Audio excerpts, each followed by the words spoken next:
नमस्कार श्रोता, रेडियो कान्तिपुरको नियमित कार्यक्रम द हेडलाइनर्समा यहाँलाई स्वागत छ। मेरो नाम हो अनिल। समसामयिक विषयमा छलफल गर्ने यो कार्यक्रम तपाईँ साताको प्रत्येक दिन ठिकै यसै समयमा सुन्दै आउनु भएको छ। कार्यक्रममा आज हामी माओवादी केन्द्रका प्रवक्ता नारायण काजी श्रेष्ठसँग कुराकानी गर्दैछौँ।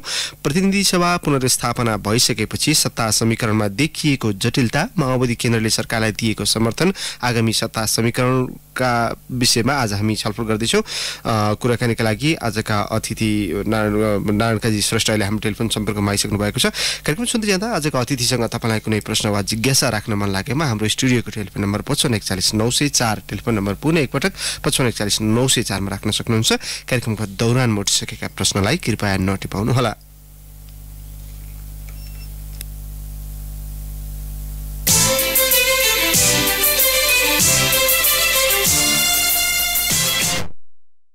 माओवादी केन्द्रले सरकारलाई दिएको समर्थन फिर्ता नलिँदा उसको राजनीतिक नैतिकतामा प्रश्न उठिरहेको छ। सरकारको विरोध चाहिँ गर्ने तर समर्थन फिर्ता नलिएको भन्दै आलोचना समेत भइरहेको छ।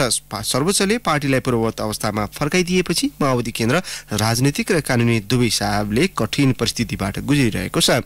प्रतिनिधि सभा पुनर्स्थापनापछि नैतिकताका आधारमा प्रधानमन्त्री केपी शर्मा ओलीले राजीनामा दिने धेरैको अनुमान थियो, तर ओली पक्षले पछिल्लो समय सरकार झन बलियो बनेको दावी गरेको छ।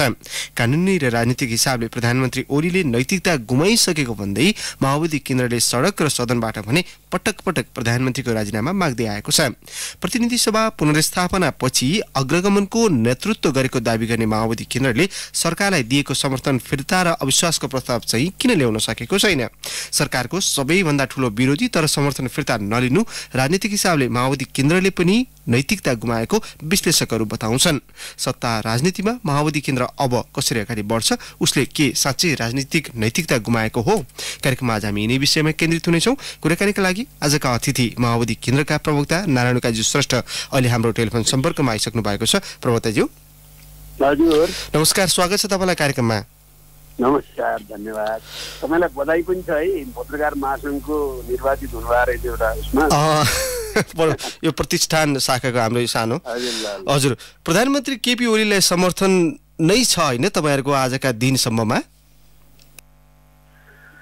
यो बारेमा नेपालको राजनीतिक पार्टी वा नेपाली समाजमा कुरालाई ठिक ढङ्गले नबुझेर वा गलत ढङ्गले व्याख्या गरेर तीन थरी धारणाहरू देखा परिरहेछन्। म त्योभन्दा अगाडि तपाईँलाई प्रश्न भन्न चाहन्छु, यो सरकारलाई हाम्रो समर्थन नथियो। अहिलेको प्रतिनिधि सभा पुनर्स्थापना पछाडिको केपी ओलीको सरकारलाई हाम्रो समर्थन छैन, हुँदैन।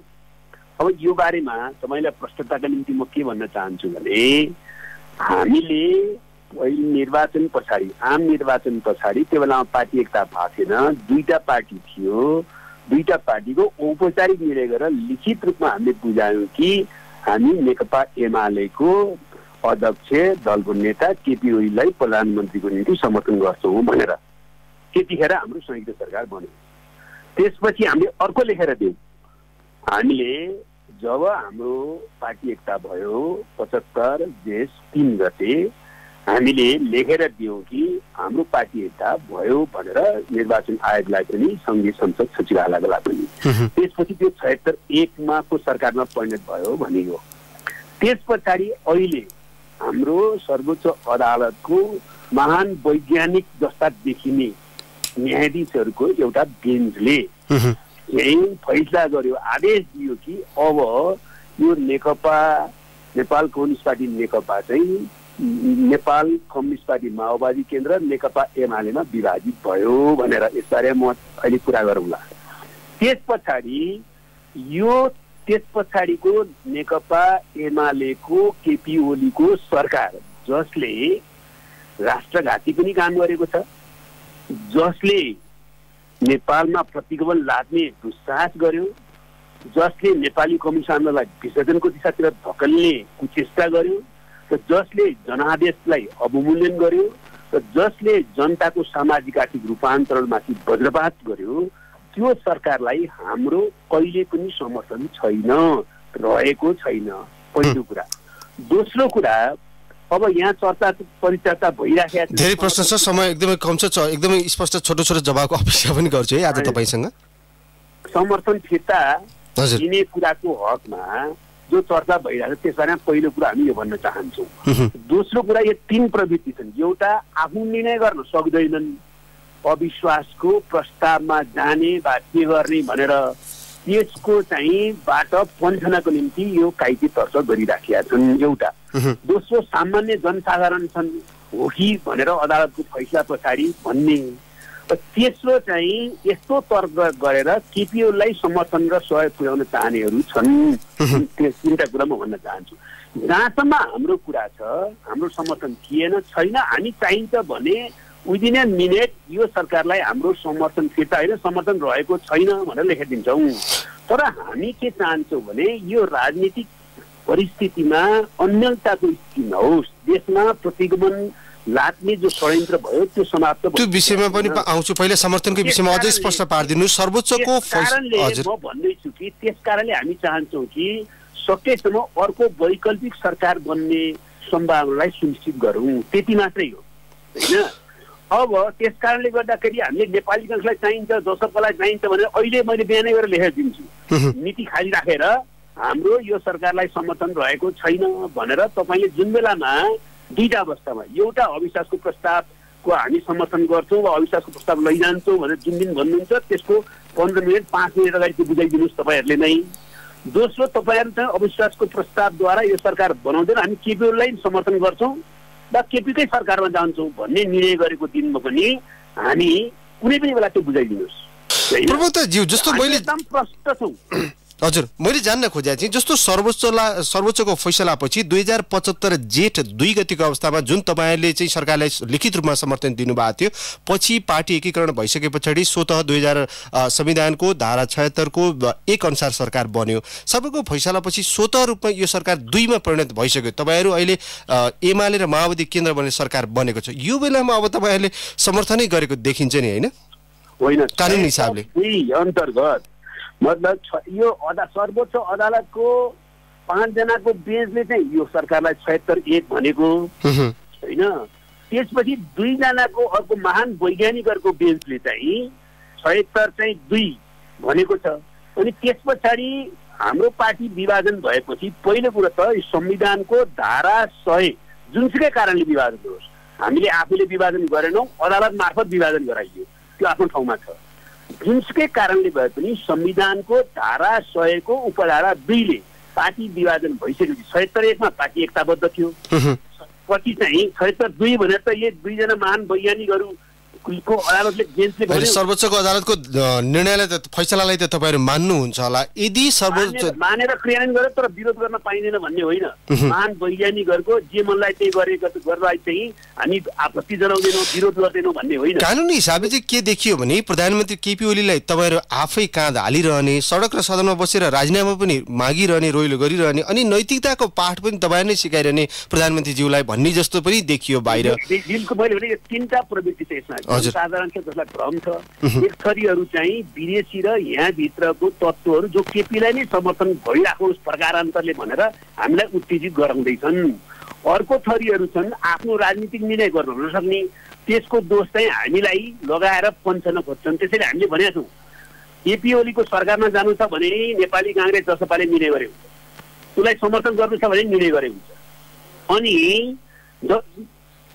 एउटा कुरा। दोस्रो कुरा चाहिँ हाम्रो जहाँसम्म केपी ओलीलाई नै समर्थन गरिरहन्छ कि भन्ने लागेको छ भने, जबकि त्यो भ्रम बाहेक केही पनि होइन, हामी कागज अहिले लगाएर दिन्छौँ जसपाको नेतालाई पनि नेपाली काङ्ग्रेसलाई खाली भरेर यो सरकारलाई हाम्रो समर्थन छैन लेखेर दिन्छौँ। के गर्नु तपाईँ?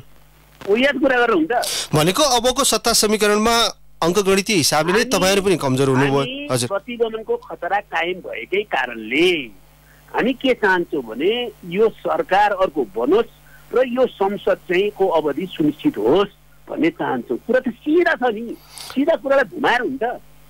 तपाईँहरू गइदिनुहोस् यो सत्ता समीकरणबाट। हामीले समर्थन फिर्ता त हामी लिन्छौँ अथवा समर्थन नरहेको त हामी जानकारी दिन्छौँ। तर जुन दिन वैकल्पिक सरकारलाई सुनिश्चित गरिन्छ त्यतिखेर चाहिँ यहाँ अर्को षड्यन्त्र हुन्छ र चुनावको घोषणा मात्रै हुन्छ कि चुनाव पनि हुन्छ भन्ने छ क्या। त्यसकारणले हामी चाहिँ वैकल्पिक सरकार सुनिश्चित गर्न चाहन्छौँ, यो संसदको अवधिलाई सुनिश्चित गर्न चाहन्छौँ। 5 वर्षको 2-4 समय महिनाको यताउता हुन सक्ला, तर 5 वर्षको अवधिमा यो चाहिँ चुनावमा जाओस् भन्ने चाहन्छ। कुरा त प्रष्ट छ नि। होइन, तपाईँले समर्थन गरिरहँदासम्म प्रधानमन्त्रीले राजीनामा दिने अवस्था त आएन नि। खास गरी कानुनी हिसाबले चाहिँ प्रधानमन्त्री यतिखेर कहाँ अप्ठ्यारो अप्ठ्यारो अवस्थामा हुनुहुन्छ? उहाँ त बकाइदा बहुमतमा हुनुहुन्छ। अविश्वासको प्रस्ताव पेश गरौँ भनिराखेका छौँ त। यो प्रधानमन्त्री केपी शर्मा ओलीबाट राजनीतिक नैतिकताको आशा त हामीले गरेकै छैनौँ।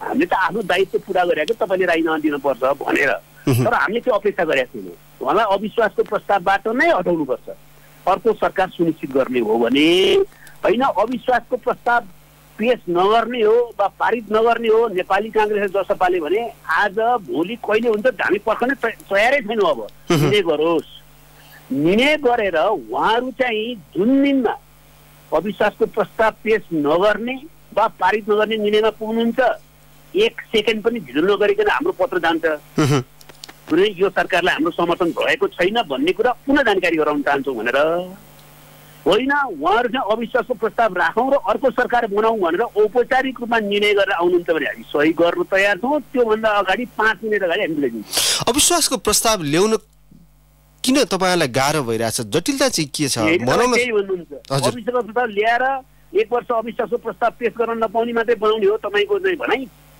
के? अविश्वासको प्रस्ताव पारित गर्ने हो? अविश्वासको प्रस्ताव पारित गरेर काङ्ग्रेसले जस्तो बताइन्छ। काङ्ग्रेसले औपचारिक रूपमा निर्णय गर्यो कि चाहिँ राजीनामा माग्ने र आफ्नो नेतृत्वमा सरकार बनाउने भनेर, तर एकपटक 3टा पार्टीको बैठक बोलायो? किन बोलाएन? म आजै पनि कुरा गर्ने छु नेपाली काङ्ग्रेसमा, हिजो पनि कुराकानी गरेँ पर्सनली पनि। गाह्रो छ है तपाईँलाई सरकार विरुद्धको अविश्वासको प्रस्ताव ल्याउनलाई? त्यही त नेपाली काङ्ग्रेसले जसपा र हामीलाई बोलाउनु पर्दैन, आफ्नो नेतृत्वमा सरकार बनाउने निर्णय गरिसकेपछि एकपटक बोलाए भने तपाईँले प्रश्न देख्नु भएको छ नि। मतलब अविश्वासको प्रस्ताव पेश गर भन्ने र यो चाहिँ अर्को 1 वर्ष अविश्वास प्रस्ताव पेश गर्न नपाउने बनाइदिने अनि समर्थन नरहेको भनेर अन्यलको दिशामा देशलाई लैजान चाहने किन गरिँदैछ? उहाँहरूले फेरि तपाईँहरू राजनीतिक हिसाबले एउटा स्ट्यान्ड त लिन सक्नुहुन्थ्यो होला नि त। ल ठिकै छ, कानुनी हिसाबले अहिले पनि तपाईँलाई मैले भने तपाईँले समर्थन फिर्ता लिएपछि नै नयाँ सत्ता समीकरणको लागि चाहिँ छलफल बहस सुरु हुन्छ होला नि। घटनाक्रम तीव्रमा अर्को दिशामा जाने खतरा छ।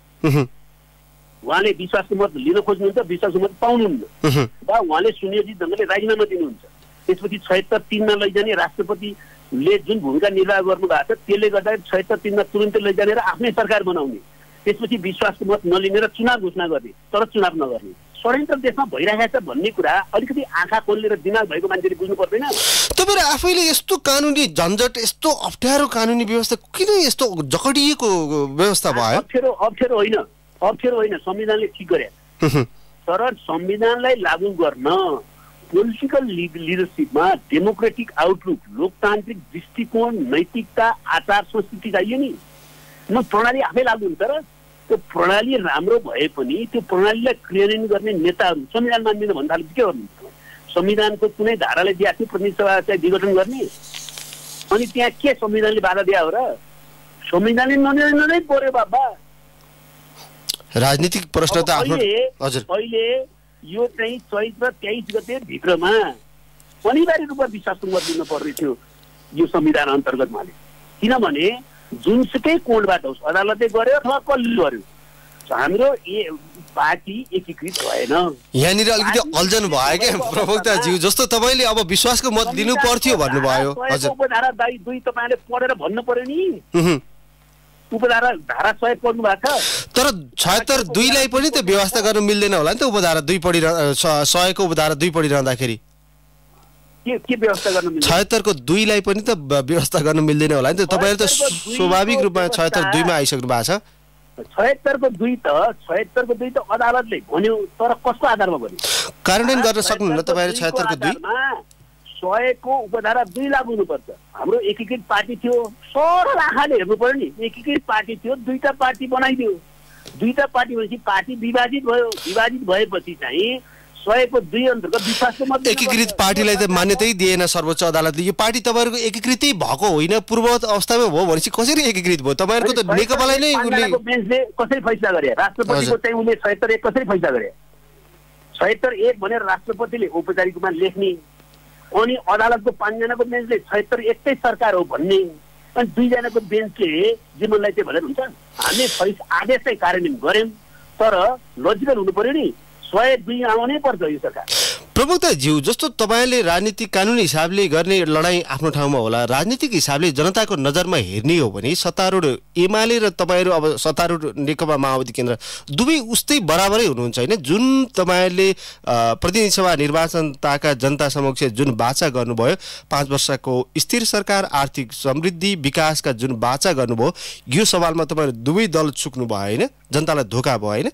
होइन, जनतालाई धोका भयो भनेको निश्चित हो। हामीले होइन, जसले आफ्नो पदीय स्वार्थका निम्ति, आफ्नो निहित स्वार्थका निम्ति संविधान भत्काउन उद्यत हुनुभयो र प्रतिगामी कदम चाल्नुभयो, समस्या त्यहाँ भयो। जसले आफ्नो स्वार्थको निम्ति नेपाली कम्युनिस्ट आन्दोलनलाई जो विश्वमै प्राप्त नभएको अवसर प्राप्त भएको थियो, त्यो अवसर चुहाउने जो देशी विदेशी प्रतिक्रियावादीहरूको षड्यन्त्र अनुरूप काम गर्ने गरी नेपाली कम्युनिस्ट आन्दोलनलाई खतम बनाउने योजना अन्तर्गत एउटा विसर्जनको दिशातिर धकेल्न प्रयत्न गर्नु हो। उहाँ पनि जिम्मेवार हुनुहुन्छ, हामी कसरी जिम्मेवार भयो? संसदीय राजनीतिमा आइसकेपछि यो अङ्कगणितको हिसाबले तपाईहरु कमजोर पनि हुनुहुन्छ। कसरी हुन्छ समीकरण? बहुमत पुर्याउन तपाईहरुलाई प्रधानमन्त्रीको कदम विरुद्धको बहुमत पुर्याउनलाई नै तपाईहरुलाई अब यो भ्यागुताको धार्नी पुर्याउनु जस्तै भयो? त्यो त मैले भने ठिकै छ। नेपाली कांग्रेस जसपा तयार नभइकन हुँदैन। नेपाली कांग्रेस र जसपा तयार भयो भने अर्को वैकल्पिक सरकार बन्छ, यो संसद चल्छ, लोकतन्त्रलाई चाहिँ जुन प्रकारको अहिले नै फेरि प्रहार हुने खतरा छ, निर्वाचन घोषणा भएर निर्वाचन नहुने, त्यसबाट बच्छ होइन। तर हामी त बिहोर्न त तयारै छौँ बाबा, हामी त लड्ने हो नि त। अब उहाँहरू नेपाली कांग्रेस जसपा तयार हुनुहुन्न भनेर हामीलाई भनिदियो भने त हामी आफ्नो ढङ्गले राजनीतिक प्राणी हो नि, क्रान्तिकारी शक्ति हो नि हामी त। हाम्रो विचार सिद्धान्त राजनीतिको आधारमा जनतामा गइरहन्छौँ। चुनाव भएछ अपवादको रूपमा भने हामी त्यसलाई वैधानिक हुने चुनावलाई फेस गर्छौँ, भएन भने फेरि लोकतन्त्रको निम्ति लडिराख्छौँ। कुरो त प्रश्न छ नि त। तर काङ्ग्रेस र जसपाले निर्णय गर्नु पर्यो नि। किन उत्साही छैनन् आगामी सत्ता समीकरणमा जसपा र कांग्रेस? अब त्यो त काङ्ग्रेस र जसपालाई सोध्नुपर्छ। त्यसमा तपाईहरुको बुझाइ चाहिँ के हो? तपाईहरु त वार्तामा छलफल हुनुहुन्छ। देउबाजी र महन्तजीलाई सोध्नुपर्छ क्या त्यो। नेपाली काङ्ग्रेसले त निर्णय गरेन औपचारिक रूपमा। नेपाली काङ्ग्रेसले प्रधानमन्त्रीको राजीनामा माग गर्ने, आफ्नै नेतृत्वमा सरकार बनाउन पहल गर्ने भनेर कमसेकम काङ्ग्रेसले त निर्णय गर्यो। काङ्ग्रेसको यो निर्णय पनि कसरी भयो भने देश दुनियाँ सबैलाई थाहा छ। त्यस कारण देउबाजीले जवाफ दिनु पर्यो, या त सरकार बनाउने आफ्नो नेतृत्वमा, या चाहिँ सरकार नबनाउने, काङ्ग्रेस के अरे केपीओलाई समर्थन गर्ने भन्न पर्यो नि त प्रश्न। तपाईहरुको बुझाइ चाहिँ के हो? किन उहाँहरू नयाँ समीकरण प्रति उत्साही हुनुहुन्न? तपाईहरुको बुझाइ चाहिँ? हजुर, नेपाली काङ्ग्रेसको औपचारिक निर्णयलाई हामी सकारात्मकमा मान्छौँ, तर नेपाली काङ्ग्रेसको निर्णय कार्यान्वयन गर्ने प्रक्रियामा 3 पार्टीको बैठकसम्म पनि किन बोलाइदिन भन्नेमा हामीलाई चाहिँ चासो छ। जसपाले पनि औपचारिक निर्णय गर्नु पर्यो। जसपाले महन्तजीहरूले आफ्नो पार्टीबाट औपचारिक निर्णय गर्नु पर्यो कि केपीओलाई नै समर्थन गर्ने वा सरकारमा जाने वा वैकल्पिक रूपमा हिजो संविधानलाई भत्काइयो भनेर प्रतिगमनको विरुद्ध सङ्घर्ष गर्ने शक्तिहरूसँग जाने। उहाँहरू चाहिँ तपाईहरुलाई आफू चाहिँ सरकारलाई काँधमा हालिरहने अनि हामीलाई चाहिँ दोष दिने भनेर भन्नुहुन्छ खाली। यो कुरा मिलेन के? मैले अहिले गएर तपाईँ यही प्रश्न महन्त ठाकुरले अस्ति सार्वजनिक कार्यक्रममा भन्नुभयो हैन? तपाईलाई सोध्नु भएन? तपाईहरु पहिला एक कदम अगाडि बढ्दिनु भयो भने तर्क भने कसैले पनि उत्तेजित बनाएर यो देशलाई प्रतिगमनको अर्को दुष्चक्रमा फसाउने षड्यन्त्र गरिराखेको छ भने हामी सचेत छौँ। केही बेर कार्यक्रम गर्ने केपीओली अन्तर्गत, तर चुनाव नगर्ने ठुलो षड्यन्त्र छ।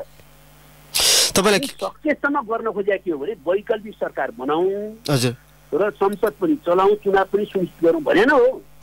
हजुर, तपाईलाई के बेर कार्यक्रम ठाकुरलाई तपाईँ मार्फत पठाइदिन्छु पत्र, लयर दिनुहोस्। आजै अहिले 5 मिनेटमा म तपाईँलाई पत्र दिन्छु। यो चिठिन साथ समर्थन फिर्ता लिएको पत्र दिन्छु म। खाली नीतिको यो सरकारलाई हाम्रो समर्थन रहेको छैन भनेर के गर्नुहुन्छ? हजुर, तपाईलाई के बेर नारायणकाजीज्यू, तपाईलाई के बेर कार्यक्रममा रोक्नुपर्ने बेला भएको छ। अब हामी ब्रेकतर्फ जाँदैछौँ। ब्रेकपछि केही श्रोताका प्रश्नसहित हामी थप छलफल गर्नेछौँ। कृपया छोटो समयका लागि टेलिफोन सम्पर्कमा रहिदिनु हुन म यहाँलाई आग्रह गर्दछु। कार्यक्रममा अहिलेलाई छोटो ब्रेक। ब्रेकपछि कार्यक्रममा यहाँलाई पुनः स्वागत छ। कार्यक्रममा आज हामीले माओवादी केन्द्रका प्रवक्ता नारायण काजी श्रेष्ठसँग प्रतिनिधि सभा पुनर्स्थापना भइसकेपछि सत्ता समीकरणमा देखिएको जुन जटिलता छ, माओवादी केन्द्रले सरकारलाई दिएको समर्थन, आगामी सत्ता समीकरणका लागि सो पार्टीले गरिएको पहल लगायतका विषयमा केन्द्रित भएर छलफल गरिरहेका छौँ। श्रेष्ठज्यू, यहाँलाई पुनः स्वागत छ कार्यक्रममा। धन्यवाद। धेरै श्रोताले प्रश्न टिप्पणी भएको छ, एकदमै संक्षिप्त जवाफको अपेक्षा गर्छु अब चाहिँ तपाईँसँग। फेसबुकमा पनि धेरै श्रोताको प्रश्न छ। डोलराज पराजुलीले सोध्नु भएको छ, बहुदल भनेकै सबै मिलेर देशलाई लुट्नु हो कि जस्तो भइसक्यो हामी जनतालाई, देश चाहिँ कहिले पनि माथि नलाग्ने, जनताको हितमा बहस चाहिँ कहिले पनि नहुने है भनेर सोध्नु भएको छ। तपाईँको कुरा एकदम मर्मस्पर्शी छ र धेरै हदसम्म तपाईँको गुनासो सही छ। किनभने नेपालको राजनीतिक पार्टीहरूमा दुईटा समस्या देखा पर्यो नेतृत्वमा। एउटा चाहिँ जुन लोकतान्त्रिक प्रणाली ल्याइयो, प्रणाली त लोकतान्त्रिक बनाइयो, तर त्यसलाई कार्यान्वयन गर्न जो नेतृत्व टिममा दृष्टिकोण पनि, आचार पनि, संस्कृति पनि, मूल्य मान्यता पनि जो लोकतान्त्रिक थियो त्यो हुन सकेन एउटा।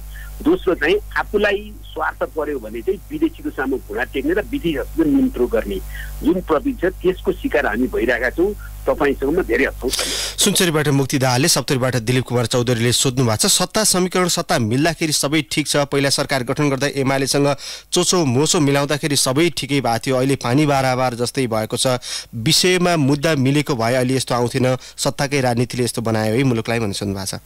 होइन, हेर्नुहोस्, संविधान कार्यान्वयन गरेपछि सामाजिक आर्थिक रूपान्तरण गर्नुपर्थ्यो, त्यसको निम्ति बहुमतको स्थिर सरकार बनाएर जाउँ र नेपाली कम्युनिस्ट आन्दोलनलाई प्राप्त हुन सक्ने सम्भावना पकाउँ भन्ने थियो। त्यो निर्णय सही थियो। तर जब कम्युनिस्ट आन्दोलनलाई विसर्जन गर्ने कदम चालियो र लोकतन्त्रमाथि पनि आक्रमण गरियो, सामाजिक आर्थिक रूपान्तरणको प्रणालीलाई तेजोबद्ध गरियो, अब हामी त्यसको विरोध गर्ने। गोपाल राईले सोध्नु भएको छ, यो धरानबाट युबाट युवराज मिश्रले हामीलाई अनलाइनबाट सुनिरहनु भएको श्रोताले, झापाबाट बलभद्र आचार्यले सोध्नु भएको छ, संसदीय अभ्यासको परिणाम माओवादीले अहिले भोग्दैछ है, तपाईँहरू कुनै बेला प्रत्यक्ष कार्यकारी राष्ट्रपतिको आवाज उठाउनुहुन्थ्यो, अहिले माओवादीले संसदीय विकृत प्रणालीको अवस्था भोग्दैछ है भनेर सोध्नु भएको छ। अनि कुरो त्यति मात्रै होइन, नेपालको राजनीतिक पार्टी र तिनका नेताहरूको अघि मिलेको दुईटा समस्या, एउटा लोकतान्त्रिक दृष्टिकोण र प्रणाली संस्कृति के अरे आचरण संस्कृतिको अभाव र अर्को आत्मसमर्पणवादी दलाल प्रवृत्तिको कारणले समस्या भोगिरहेका छौँ। खालि संसदीय शासकीय स्वरूपको कारणले मात्रै हुन्। प्रकाश थापाले सोध्नु भएको छ धापाखेलबाट, 2064मा संविधान सभा निर्वाचनमा जनताको त्यत्रो मत ल्याएको माओवादी अहिले यो अवस्थामा आइपुगेको छ, कति सधैँ अरू दललाई मात्रै दोष दिनुहुन्छ भनेर सोध्नु भएको छ। होइन, हाम्रा कमजोरीहरू पनि निश्चित छन्, तपाईँले भन्ने कुरा सही हो।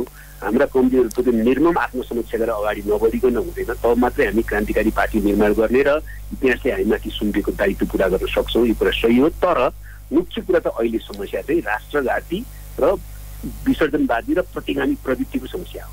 घनश्याम खतिवडाले सोध्नु भएको छ बानेश्वरबाट, मोरङबाट चुडामणि भट्टराईले, सञ्चार तथा सूचना सम्बन्धी विधेयक संसदबाट पास गर्न तपाईँहरूको पनि समर्थन रहेको रहेछ, यस्तो विधेयक ल्याउन साथ दिनुभयो तपाईँले, यस्तै कुरामा तपाईँले जनतालाई धोका दिइरहनु भएको छ है भनेर सोध्नु भएको छ। यही त भयो, नेपाल कम्युनिस्ट पार्टी हुँदाखेरि होइको समस्या होला त्यो, होइन अहिलेको समस्या होइन। त्यसै कारणले त यत्रो ठुलो तीव्र अन्तर्विरोध भयो त पार्टीभित्र, तपाईँले पनि पुष्टि गर्नु हो भयो भने चाहिँ सबै कुरा ठिक हुने यो पार्टी सिस्टममा होइन। यो समस्या त त्यसको छ, त्यो त डेफिनेटली हो, त्यसमा केही समस्याहरू छन् यो सिस्टममा। त्यसैले यो लोकतन्त्रलाई पनि अझ विकसित गर्नुपर्छ।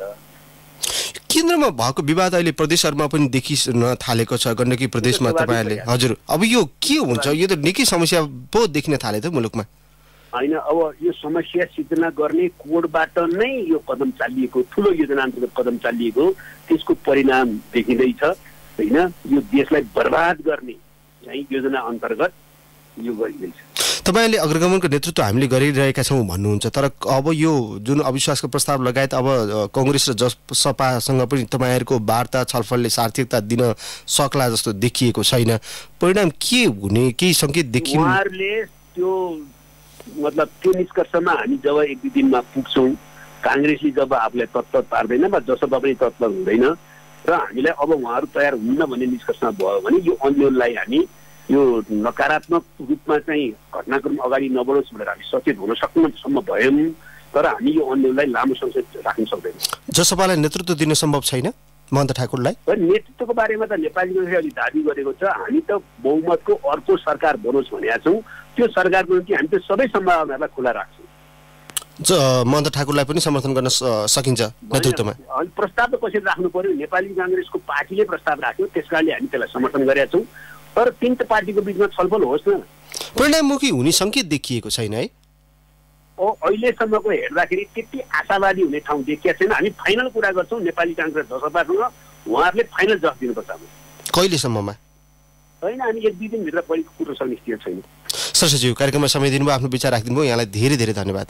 ल धन्यवाद तपाईँले पनि। अहिलेको यस्तो परिस्थितिमा जो यो देशलाई बर्बाद बनाउने षड्यन्त्रको घटनाक्रम लैजान खोजिन्छ त्यसबारेमा भ्रमहरूलाई चिन्न र हाम्रो पार्टीको विचार राख्न जो अवसर दिनुभयो, धन्यवाद। हवस् त, आजको लागि कार्यक्रमको समय यही सकिएको छ। कार्यक्रममा आज हामीले माओवादी केन्द्रका प्रवक्ता नारायण काजी श्रेष्ठसँग प्रतिनिधि सभा पुनर्स्थापना भइसके पछाडि सत्ता समीकरणमा देखिएको जटिलता, माओवादी केन्द्रले सरकारलाई दिएको समर्थन किन फिर्ता लिन सकिरहेको छैन, आगामी सत्ता समीकरणका लागि के जटिलता छ भन्ने विषयमा केन्द्रित भएर छलफल गर्यौं। कार्यक्रममा प्रश्न टिपाउने र सुनेर साथ दिने तपाईँ श्रोतालाई धेरै धेरै धन्यवाद। फरक प्रसङ्ग र अतिथि लिएर कार्यक्रममा भोलि हामी फेरि आउनेछौँ। आजको कार्यक्रमबाट न्युज डेस्कका सबै सहकर्मीसहित प्राविधिक साथी दीपक सापकोटा र रवि श्रेष्ठ सहित म अनिल पुरियार पनि बिदा माग्छु। नमस्कार।